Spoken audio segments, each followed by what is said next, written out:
In this lecture, we'll learn about how you can animate almost anything in Blender, and we'll be animating the color of our cube. Okay, so here's where we got up to last time. And what I want to do is show you that you can animate most things within Blender. So let's select on our cube and we can see our animation appear on our timeline. I want to take you to the shading workspace now up the top here in the middle. If I click on that, we've now got the shader editor. You can see there, the shader editor in the bottom window here.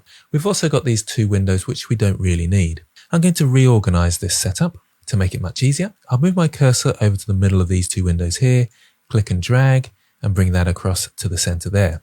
I'll join these two together by moving my cursor over to the corner of one of these windows till it displays the crosshair, click and drag over the other one. So this becomes one window.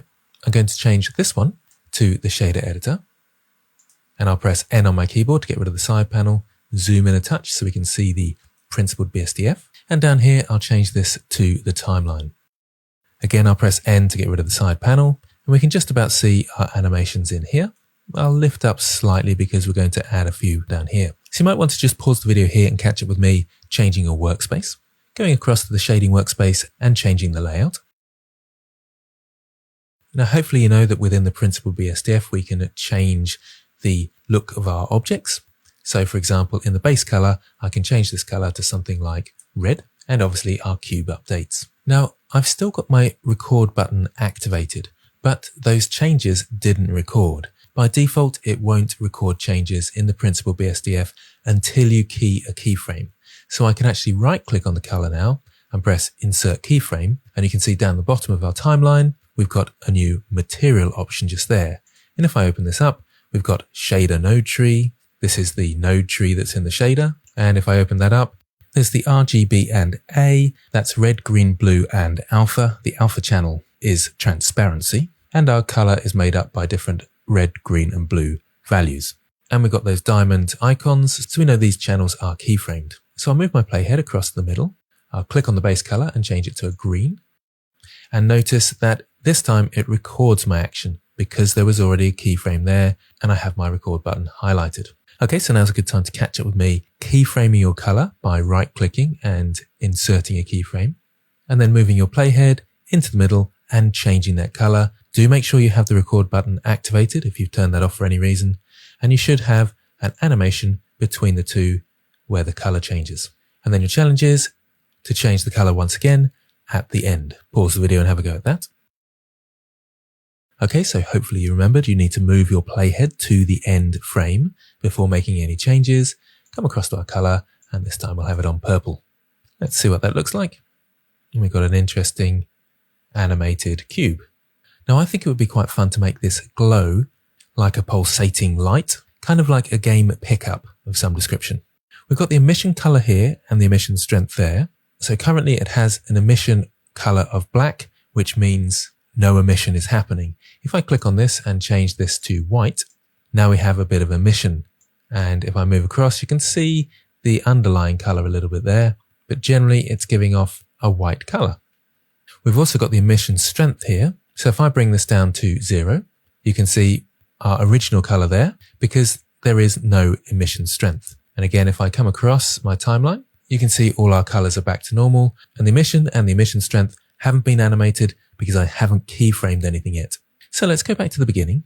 And what I want to do is to change the emission color so that it animates in the same way as our base color. It's very easy to copy the color from one to the other. I can click and drag that into the emission color and it changes. Now I need to remember to insert a keyframe. We've now got an RGB value down here as well. If I extend this out and extend this out as well, you can see that one is for the color and one is for the emission. Incidentally, I moved my mouse in the middle here to extend that out. So I want to give you a challenge now of making the cube give off some emission when it goes to frame 24, let's say an emission strength of 20, and then back to 0 for frame 48. So we'll have a looping animation where it kind of throbs with glowing light. Do remember that you'll want to change the emission color as well as the emission strength. And the emission color will match the base color's keyframes precisely. So pause the video and have a go at that.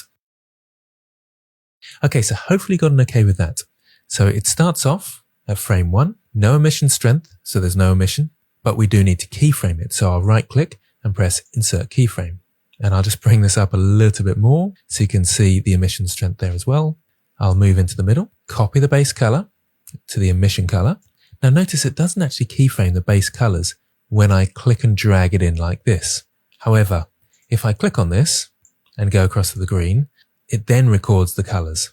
So hopefully that didn't catch you out too much, but that's a very slight bug in Blender. The emission strength I want to change to 20, and that keyframed it as well.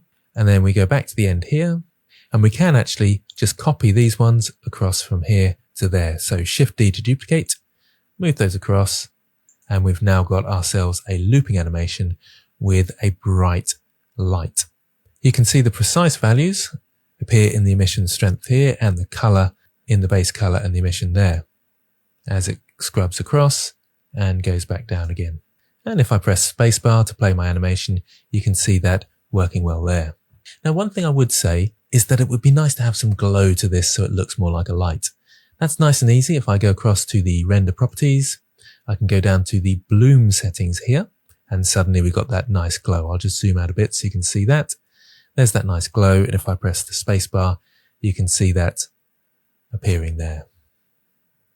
Bloom, however, only works in Eevee, so make sure you have Eevee as your render engine. Okay, so hopefully you got an okay with all that, and then you've got your exciting glowing cube. Do, of course, make sure you save your work ready for next time.